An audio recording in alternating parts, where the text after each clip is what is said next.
নমস্কার বন্ধুরা, কেমন আছেন সবাই?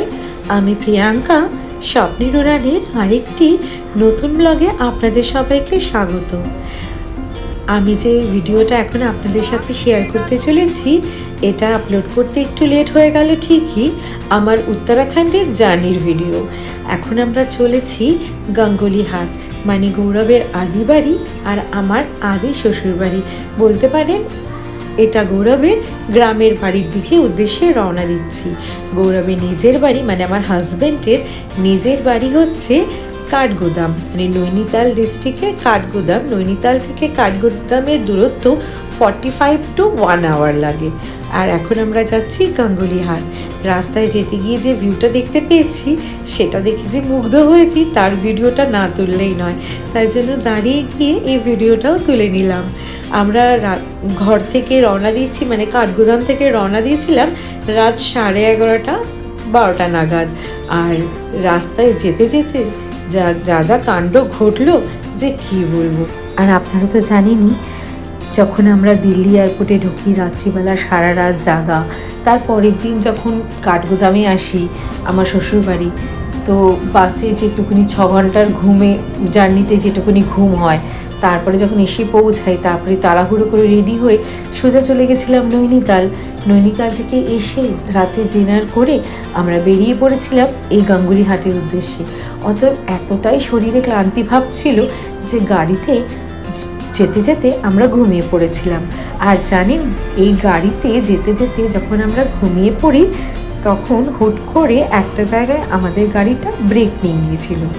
এত জোরে ব্রেক নেওয়ার জন্য আমাদের ঘুম তো ভেঙে গেছে। তারপরে যখন দাদাকে জিজ্ঞাসা করলাম যে কী হয়েছে, উনি বললেন এই ভীমতালের জায়গাটাতে না, এই রাস্তাটাতে অনেক বাঘ দেখা যায়। তো একটা বাঘ রাস্তায় এপার ওপার করছিল আর দৌড়ে গেছে। তো তার জন্য, যেহেতু ওকে অ্যাক্সিডেন্টও না হয়ে যায়, তার জন্য ব্রেকটা নিতে হয়েছে। তো ঠিক আছে চলুন, আমিও ভাবলাম এ বাবা মিস করে গেলাম। তো ড্রাইভারের পাশে যারা বসেছিলেন, যত প্যাসেঞ্জার, তারা বললো হ্যাঁ ওনারাও নাকি দেখেছেন বাঘটা ক্রস করলো রোড। তো যাই হোক, তো আমিও চেষ্টা করছিলাম একটু আধো ঘুম রাখার, যাতে রাস্তা দিয়ে যদি একটা বাঘ দেখা যায়, কিন্তু বাঘ আর দেখতে পেলাম না। ঠিক আছে, তারপরে তো আর একটা জায়গায় গাড়ি দাঁড়ালো একটা ছোট ব্রেকের জন্য। ওখানে আমরা কিছু মিষ্টি নিলাম ওখান থেকে, একটা মিষ্টির দোকানে যখন গাড়িটা দাঁড়ালো গিয়ে। এখানে জানেন তো খুব ফেমাস একটা মিষ্টি আছে উত্তরাখণ্ডের, সেটা হচ্ছে বাল মিঠাই। আর এই বাল মিঠাই খেতে এত টেস্টি যে কী বলবো। যখন এই রাস্তাগুলো দিয়ে যাচ্ছি, রাস্তাগুলো যেন আরও সরু হয়ে যাচ্ছে। কত সরু, মানে এত সরু পাহাড়ি রাস্তা আমি কিন্তু খুব কমই দেখেছি। আমরা যদিও বা দার্জিলিং, সিকিম অনেক গেছি, কিন্তু এত সরু রাস্তা, উত্তরাখণ্ডের এই রাস্তাগুলো এত সরু যে কী বলবো। আর সূর্যের আলোটা পড়ে গ্রিনারিগুলো এত সতেজ লাগছে যে কী বলবো। আর এই দেখুন আপনাদের যে, আর আমিও যার জন্য অপেক্ষা করছিলাম, সেটা হচ্ছে এই পাহাড়টা। এই পাহাড়টার নাম হিমালয়েরই একটা অংশ, এটার নাম পঞ্চচূল্লি। আমাদের উত্তরাখণ্ডে এই পঞ্চচূল্লি, মানে গাঙ্গুলিহাটে পঞ্চচূল্লি, এখান থেকে খুব স্পষ্টভাবে দেখা যায় আর খুব কাছে। তো এই যে ভিউটা, আর এর পাশ থেকে যখন গাড়িটা চলছিল, আমার দেখা তো জীবনের সেরা একটা ভিউ, মানে কি বলবো, অসাধারণ, জাস্ট অসাধারণ। আমি তাই আমার হাজবেন্ডকে বলছিলাম যে এত সুন্দর জায়গা, এত সুন্দর নীরবতা ছেড়ে আমরা মেট্রো সিটিতে কোথায় গিয়ে পড়ে আছি। এত ভালো লাগছিল যে কি বলবো। কিন্তু সত্যি কথা বলতে এত লম্বা জার্নি আর নেওয়া যাচ্ছিল না। আর শুধু মনে হচ্ছিল কতক্ষণে গিয়ে আমরা পৌঁছাবো, যদিও বা এখনও অনেকটা সময় লাগবে গাড়িতে। তো এই জায়গাটাতে আমরা হল্ট করলাম। হল্ট মানে কি, আমি জোর করেই গাড়িটাকে দাঁড় করালাম যে একটু দাঁড়িয়ে যাও, এই জায়গার ভিউটা ভীষণ সুন্দর। এই যে ব্রিজটা আছে, ব্রিজটা থেকে কিছু ফটো সেশন না করলে হয় বলুন? তখন থেকে শুধু গাড়ি চড়েই যাচ্ছি। ইভেন পাহাড়ের কাছে গিয়েও গাড়িটা দাঁড়ালো না, একটুখানি দাঁড়িয়ে আবার চলতে শুরু করলো ওই পঞ্চচূল্লির ওখানে। তা আমি বললাম একটু ফটো সেশন করবো এখানে, তারপরে গাড়িতে উঠবো। আর ওদিক থেকে তো বাড়িতে ফোন এসে যাচ্ছে, বাড়ি থেকে ফোন আসছে যে আমরা কত দূরে আছি। আমার শাশুড়ি বারবার করে, আমার শ্বশুর মশাই, আমাদের বাড়ির লোকজন বারবার করে ওনারা ফোন করছেন যে আর কতক্ষণ লাগবে, কারণ ওনাদেরও আর অপেক্ষা সইছে না যে কতক্ষণে যাব। আর সব থেকে বড় কথা, আমার ছেলেকে নিয়ে প্রথম এই এত লম্বা একটা জার্নি করা আর শ্বশুরবাড়িতে যাওয়া, তো ওনারাও প্রত্যেকটা মানুষ অপেক্ষা করছে আমার ছেলেকে দেখার জন্য। তো চলুন আস্তে ধীরে এগোনো যাক। এবার গাড়িতে গিয়ে উঠবো। অনেক ফটো সেশন হয়েছে। আর এই গঙ্গা নদীটা কি সুন্দর কালার, আর এখানে মনে হচ্ছে এই নদীতে রিভার রাফটিংও করা হয়। এইখানে জিনিসপত্র দেখে তো সেটাই মনে হলো, খরস্রোতা নদীতেই তো রাফটিং করে মজা। চলুন আস্তে ধীরে এগোনো যাক, গাড়িতে উঠতে হবে, ওদিক থেকে তাড়া দিচ্ছে। আর বেশিক্ষণ দাঁড়ানো যাবে না, গৌরবের একটা ভিডিও করে আমরা এগোবো এখন গাড়ির দিকে।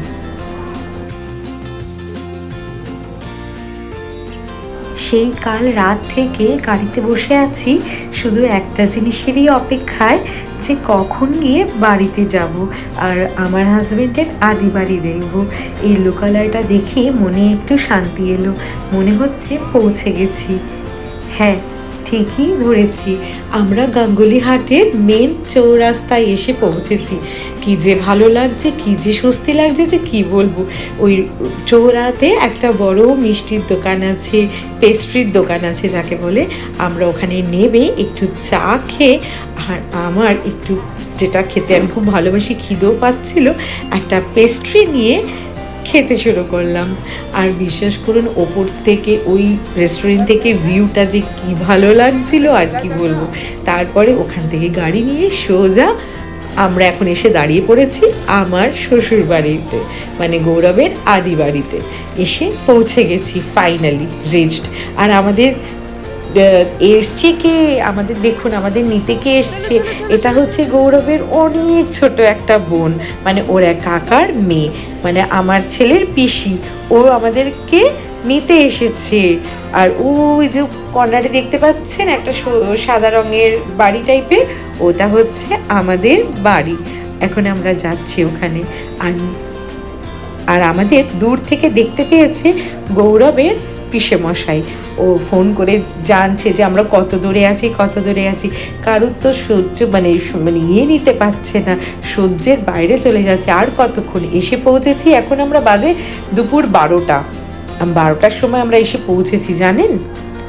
তো চলুন এবারে ভেতরে যাওয়া যাক, আর আপনাদেরকে ওই ভেতরের ভিউগুলো দেখাই। বাড়িটা এখানকার। পুজো শুরু হয়ে গেছে অলরেডি, পুজো আজ পুরো দিন চলবে। এই পুজোটা টানা 18 দিন ধরে চলছে।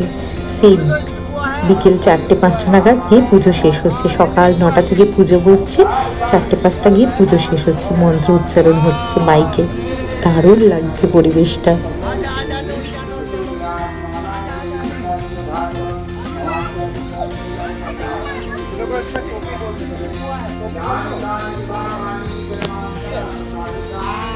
বাবারে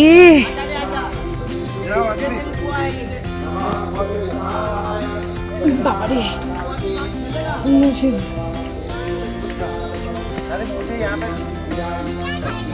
आओ फिर आराम से यहाँ तक तो आओ। पैर में ऑपरेशन हुआ ना, अच्छा चला भी तो अरे नाती जा अपने आजा दादाजी के पास जाता है। ये भी दादाजी है मामा, ये भी दादाजी है। ये मामा ये हमारे फूफा जी। ये तो फूफा जी है बेटा, मामा अभी तो बात किया फूफा जी बोल के। फूफा जी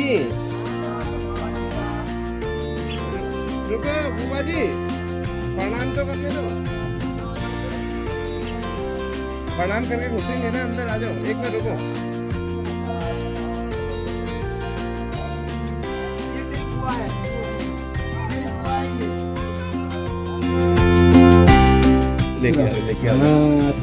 हीरो को अच्छा रे तो बात ज्योति बहुत ठीक है। ঘরে ঢুকেই তো পুজো অর্চনা হচ্ছিল। আমরা স্নান টান করে ওপরে খেতে এসেছি। এখানে বুফে লেগেছে ছাদে। আর আমার ছেলেটিকে দেখুন, এত বড় ছাদ পেয়ে খুব আনন্দে ওর একটা মনের মতো বন্ধু পেয়েছে। যদিও বা সম্পর্কে সে তার পিসি হয়, মানে বুয়া, কিন্তু ওরা খুব আনন্দ করে মজা করে খেলছে। আর এই জায়গাটাতে এখানে ওনারা রান্না করছেন আর গরম গরম পরিবেশন করছেন, বুফেতে লাগাচ্ছেন, ওখান থেকে আমরা খাচ্ছি। এই যে পাহাড়গুলো দেখতে পাচ্ছেন, এখানে নাকি এই পাহাড়গুলো সব গৌরবদের পাহাড়। এইদিকে আশেপাশে চারদিকে অনেকগুলো পাহাড় ওরা দেখিয়েছে আমাদের লোকেদের, শুনেছি আমরা জমি হয় এদের এখানে পাহাড় নিজেদের। ইয়ে পাহাড় হামারা হে, ও পাহাড় হামারা হে, এরম করে ওরা বলছিল। আর এখানে চারদিকে খেতিও হয়েছে জানেন, এত সুন্দর। আমি ঢেঁড়স গাছ দেখেছি এখানে এসে, কি ভালো লাগছিল। ভিন্ডি গাছ, দারুণ ফলন। আর চারদিকে এত সুন্দর গাঁদা ফুল ফুটেছে। এখানে মনে হয় গাঁদা ফুলটা বেশি পাওয়া যায়। আর একটা মুসম্বি লেবু, মানে সেই কমলা রঙের মালটা যাকে বলে, মুসম্বি হয় না কমলা রঙের, সেই মুসম্বি লেবুর গাছ এখানে ভর্তি। আর পেয়ারা গাছ, আম গাছ, কি গাছ নেই এখানে। এই দেখুন, যে আপনাদের বলছিলাম না ঢ্যাঁড়স গাছ, এই দেখুন কত ঢ্যাঁড়স হয়েছে এখানে, 2, 3, 4, এত সুন্দর এদের এখানে বাগানটা আছে, কি বলবো। এই সুন্দর পরিবেশ, এই ছাদে এসে দেখা মনোমুগ্ধ করা পরিবেশ। সেই পাহাড়ের কোলে যখন মন থেকে চেয়েছিলাম না যে পাহাড়ের কোলে আমার একটা বাড়ি হোক, আর এইখানে এত ভালো এমিনিটিসও আছে বাড়িটা যখন ওরা তৈরি করেছে, সমস্ত সুযোগ সুবিধা দিয়েই বাড়িটা তৈরি করা আছে। ভেতরে ঢুকলে কোনো রকম কোনো কিছুর অসুবিধা ফেস করতে হয়নি, যে গ্রামের বাড়ি বলে আমি গিজার পাবো না বা কোনো প্রবলেম, সেরকম কোনো প্রবলেম ফেস করতে হয়নি। আর এদের এখান থেকে জানেন ঋষভ পান্তের বাড়িও দেখা যায়, যে ক্রিকেটার ঋষভ পান্ত, তার বাড়িও দেখা যায়। আর এটা এত বড় ঝাড়ের মধ্যে লাউ গাছ হয়েছে, আর কত বড় বড় লাউ। এরা কথায় কথায় লকি কি সবজি বানায়, এত ভালো লাগে এদের এখানকার পাহাড়ি লাউয়ের সবজি খেতে, যে কি বলবো।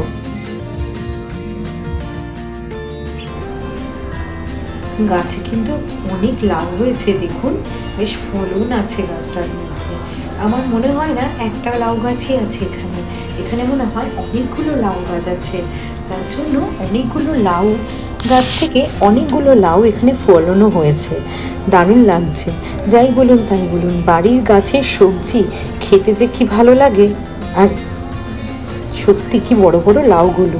আর চারপাশটা দেখুন কি সুন্দর পরিবেশ, কি দুর্দান্ত। ঘর থেকে যদি এরকম পরিবেশ সবসময় দেখা যায়, যে কি বলবো।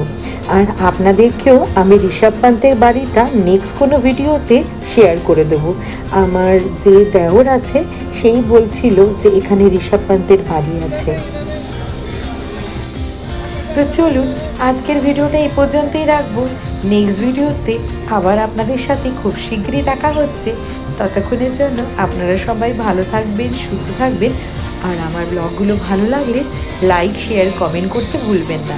আর ইউটিউবে গিয়ে আমার সাবস্ক্রাইবার বাটনটাকে সাবস্ক্রাইব করে নেবেন আমার চ্যানেলটাকে, তাহলে আরও ভালো ভালো ভিডিও আমি আপনাদের সাথে শেয়ার করতে পারবো, আর আপনারা তার নোটিফিকেশান পেয়ে যাবেন। ধন্যবাদ।